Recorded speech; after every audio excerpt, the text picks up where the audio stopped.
ಎಲ್ಲರಿಗೂ ನಮಸ್ಕಾರ. ಇವತ್ತಿಂದ ಝೊಮ್ಯಾಟೋದಲ್ಲಿ ಎಷ್ಟೆಷ್ಟಾಗುತ್ತೆ ಅಂತ ಹೇಳ್ಬಿಟ್ಟು ಯಾವ್ಯಾವ ಥರ ಮಾಡ್ತೀನಿ ಅಂತ ಹೇಳ್ಬಿಟ್ಟು ಫುಲ್ ವಿಡಿಯೋ ಮಾಡ್ತೀನಿ. ಪ್ರತಿಯೊಂದನ್ನು ಕೂಡ ನಿಮಗೆ ಅಪ್ಡೇಟ್ ಕೊಡ್ತೀನಿ. ಸೊ ಇವಾಗೆಲ್ಲ ಕ್ಲೀನಾಗಿ ರೆಡಿಯಾಗಿದ್ದೀನಿ. ಇಲ್ಲಿ ನಿನ್ನೆ ಮಾತ್ರ ಇದು ಬೈಕಲ್ಲಿ ಹೋಗ್ಬೇಕಾದ್ರೆ ಹುಳ ಕಡಿದು ಕಣ್ಣು ಹೊತ್ಕೊಂಡ್ಬಿಡ್ತು. ಅದಕ್ಕೆ ನಿನ್ನೆ ಅರ್ಧಕ್ಕೆ ಬಂದ್ಬಿಟ್ಟೆ. ನಿನ್ನೆ ಡ್ಯೂಟಿ ಮಾಡಲಿಲ್ಲ, ಈ ವಾರ ಕರೆಕ್ಟಾಗಿ ಡ್ಯೂಟಿ ಮಾಡಿಲ್ಲ. ಸೊ ದಯವಿಟ್ಟು ನಮ್ಮಂಥವ್ರಿಗೆ ಸಪೋರ್ಟ್ ಮಾಡಿ ಝೊಮ್ಯಾಟೋ ಮಾಡ್ತಾಯಿದ್ದೀನಿ. ಈಗ ಹೆಂಗಾಗಿತ್ತಪ್ಪ ಅಂದರೆ, ಒಂದು ಆರ್ಡ್ರ್ ಬಂದಿತ್ತು ಈಗಿಂದ ಕಾಂತಿ ಸ್ವೀಟ್ಸಿಂದ. ಪಾಪ ಅವರು ಝೊಮ್ಯಾಟೋದಲ್ಲಿ 5-6 ಸಾರಿ ಬುಕ್ ಮಾಡಿಬಿಟ್ಟಾರೆ. ಅದು 5-6 ಸಾರಿನೂ ತಗೊಂಡೋಗ್ಬಿಟ್ಟಿದೆ. ಒಂದು ಸಾರಿನೂ ಕೂಡ ಅದು ಕರೆಕ್ಟಾಗಿ ಅಕ್ಸೆಪ್ಟ್ ಆಗಿಲ್ಲ. ಅದಕ್ಕೆ ಅವ್ರು 5-6 ಸಾರಿ ಬುಕ್ ಮಾಡಿಬಿಟ್ಟಾರೆ. 5-6 ಸಾರಿನೂ ಕೂಡ ಪೇ ಆಗಿದೆ.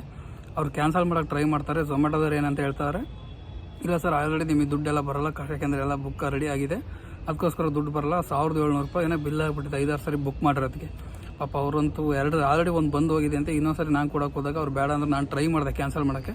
ಅದು ಆಗಲ್ಲ ಅಂತ ಹೇಳ್ಬಿಟ್ರು ಅವ್ರು ಝೊಮ್ಯಾಟೋದವರು ಕಸ್ಟಮರ್ ಕೇರ್ ಕಡೆಯಿಂದ. ಪಾಪ ಅವ್ರು ಏನು ಮಾಡೋಕ್ಕಾಗಲ್ಲ ಅಂತೇಳಿ ಇಸ್ಕೊಂಬಿಟ್ರು. ಆ ಸ್ವೀಟ್ಸ್ ಅಷ್ಟೊಂದು ತಿಂದು ಏನು ಮಾಡ್ತಾರೆ, ಕಿತ್ತೋದು ನನ್ನ ಮಕ್ಕಳು ಝೊಮ್ಯಾಟೋ ಆ್ಯಪಿಂದ ತೊಂದರೆ ಇರೋದು. ಮತ್ತು ಬೈಯೋದು ಮಾತ್ರ ಕಸ್ಟಮರ್ಗಳಿಗೆ ತುಂಬ ಬೇಜಾರಾಯ್ತು ನನಗೆ ಕೊಡೋರು. 1750 ರೂಪಾಯಿ ಬಿಲ್ ಅಂದರೆ ಹುಡುಗಟನ ಈ ಥರ ಎಲ್ಲ ಆಗ್ತಾಯಿರ್ತವೆ. ನೋಡ್ಕೊಂಬಿಟ್ಟು ಬುಕ್ ಮಾಡಿ. ಇದ್ರ ಬಗ್ಗೆ ನಿಮ್ಗೆ ಅನಿಸೋದು ನೋಡೋಣ. ಇವಾಗ 6:10 ಝೊಮ್ಯಾಟೋದಲ್ಲಿ ನಾನು 12 ಗಂಟೆಯಿಂದ ಕಂಟಿನ್ಯೂಸ್ಲಿ ಮಾಡ್ತಾಯಿದ್ದೀನಿ. ಯಾವುದು ಕೂಡ ಆಫ್ ಮಾಡಿಲ್ಲ. ಅಮೌಂಟ್ ಬರೀ 525 ರೂಪಾಯಿ ಆಗಿತ್ತು ಅಷ್ಟೇ. ಆದರೆ 20 ರೂಪಾಯಿ ಟಿಪ್ಸು 505 ರೂಪಾಯಿನೇ ಆಗಿತ್ತು ಅಷ್ಟೇ. ಸಖತ್ ಬೇಜಾರಾಗ್ತೈತೆ ಹೊಡಿಯೋಕ್ಕೆ, ಕೆಲಸ ಮಾಡೋಕ್ಕೆ ಒಂಥರ ಬೇಜಾರು. ಒಂಥರ ಪೆಟ್ರೋಲ್ಗೂ ಅಮೌಂಟ್ ಆಗೋದೇನಪ್ಪ, ಆ ರೇಂಜಿಗೆ ಆಗ್ತೈತೆ. 12 to 12 ಮಾಡ್ತೀನಿ ಕಂಟಿನ್ಯೂಸ್ಲಿ, ಎಲ್ಲೂ ಆಫ್ ಮಾಡ್ದಂಗೆ ಚೆನ್ನಾಗಿ ಕೊಡ್ತಾನೇನೋ ಅಂತ. ಅಲ್ಲೇ ಮಾಡ್ತಾನೆ, ಸಖತ್ ಬೇಜಾರು ಮಾಡ್ತಾವನೆ. ಅಮೌಂಟು ಸಮೇತ ಆಗ್ತಿಲ್ಲ, ಅಷ್ಟು ಈ ಥರ ಮಾಡ್ತಾವನೆ. ಅವರ್ಲಿ 100 ರೂಪಾಯಿ ಕೂಡ ಆಗ್ತಾಯಿಲ್ಲ. ಈಗ ಮತ್ತೆ ಖಾಲಿ ಹೋಗ್ಬೇಕು, ಹೋಗೋ ವರ್ಷಕ್ಕೆ ಮತ್ತೆ 6:15 ಆಗ್ಬಿಡುತ್ತೆ ಮತ್ತೆ ಖಾಲಿ ಹೋಗೋ ವರ್ಷಕ್ಕೆ. ಇದು ನಮ್ಮ ಮನೆ ಬರೋ. ನಿಮ್ಮ ಏರಿಯಾದಲ್ಲಿ ಹೆಂಗಿದೆ? ಇದೇ ನನ್ನ ಕೊನೆಯ ಆರ್ಡ್ರು. ಇಷ್ಟೊತ್ತಿಗೆ ಆಲ್ರೆಡಿ ಇವಾಗಲೇ 1 ಗಂಟೆ ಟೈಮ್ ಆಗಿದೆ. ಇದು ಕೊನೆಯ ಆರ್ಡ್ರು, 1 ಗಂಟೆ ಆಗಿದೆ. ಇದು ನನ್ನ ಕೊನೆಯ ಆರ್ಡ್ರು. ಮಳೆ ಬೇರೆ ಸಖತ್ ಬರ್ತವೆ. ಮಳೆ ಅಂದರೆ ಲೈಟಾಗಿ ಬರ್ತಾಯಿದೆ.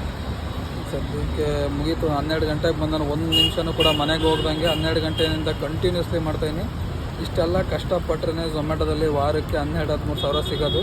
ಸುಮ್ಮನೆ ಎಲ್ಲ ಯಾರೂ ಊರಿಗೆ ಕೊಡೋಲ್ಲ. ವಿಡಿಯೋ ಇಷ್ಟ ಆಗಿದ್ರೆ ಒಂದು ಲೈಕ್ ಮಾಡಿ, ಹಂಗೆ ನಮ್ಮಂಥವ್ರಿಗೆ ಕೂಡ ಸಪೋರ್ಟ್ ಮಾಡಿ ಅಂತ ಹೇಳಿ ಇಲ್ಲಿಗೆ ಮುಗಿಸ್ತಾಯಿದ್ದೀನಿ. ಟಾರ್ಗೆಟ್ ಕೂಡ ಮುಗೀತು. ಟೋಟಲ್ 1700 ರೂಪಾಯಿ ಆಯಿತು. 12 ಗಂಟೆಯಿಂದ ರಾತ್ರಿ 1 ಗಂಟೆವರೆಗೆ ಎಲ್ಲೂ ಕೊನೆಗೂ ಎಲ್ಲ ಮುಗಿದ್ಬಿಡ್ತು ಬಿಡು. ಡೆಲಿವರಿ ಎಲ್ಲ ಮುಗೀತು. ಟೈಮ್ ನೋಡಿರಿ ಇವಾಗ 1:30. ಕೊನೆಗೂ ನನ್ನ ಟಾರ್ಗೆಟ್ ಎಲ್ಲ ಮುಗಿದ್ಬಿಡ್ತು. ತುಂಬ ಅಂದರೆ ತುಂಬ ಖುಷಿ ಆಗ್ತೈತೆ.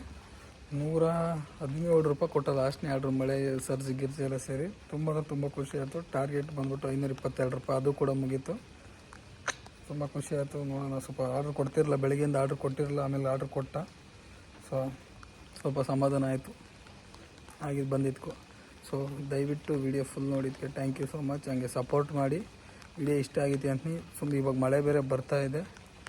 ಅಂದರೆ ವಾರಕ್ಕೆ 12,000 13,000 ದುಡಿಬೇಕು ಅಂದರೆ ಹಂಗೆ ಈಸಿಯಾಗಿ ಆಗೋಲ್ಲ. ಗಾಳಿ ಮಳೆ ಬಿಸಿಲು ಪ್ರತಿಯೊಂದು ಸಮೇತ ದುಡಿದ್ರೆ ಮಾತ್ರ 12-13 ಸಾವಿರ ತೆಗಿಯೋಕ್ಕಾಗೋದು ಅಂತೀನಿ. ಖುಷಿ ಆಗ್ತೈತೆ, ಸ್ವಲ್ಪ ಸಮಾಧಾನ ಆಗ್ತೈತೆ, ಏನು ಹೇಳೋಕ್ಕಾಗ್ತಿಲ್ಲ. ಅದಕ್ಕೋಸ್ಕರ ಸ್ವಲ್ಪ, ಯಾಕೆಂದರೆ ಬೆಳಗ್ಗೆಯಿಂದ ಆರ್ಡ್ರ್ ಇರಲಿಲ್ಲ ನನಗೆ. ವಿಡಿಯೋ ಇಷ್ಟ ಆಯಿತು ಅಂತ ದಯವಿಟ್ಟು ಲೈಕ್ ಮಾಡಿ, ಸಪೋರ್ಟ್ ಮಾಡಿ, ಹಂಗೆ ಸಬ್ಸ್ಕ್ರೈಬ್ ಮಾಡ್ಕೊಳ್ಳಿ. Thank you.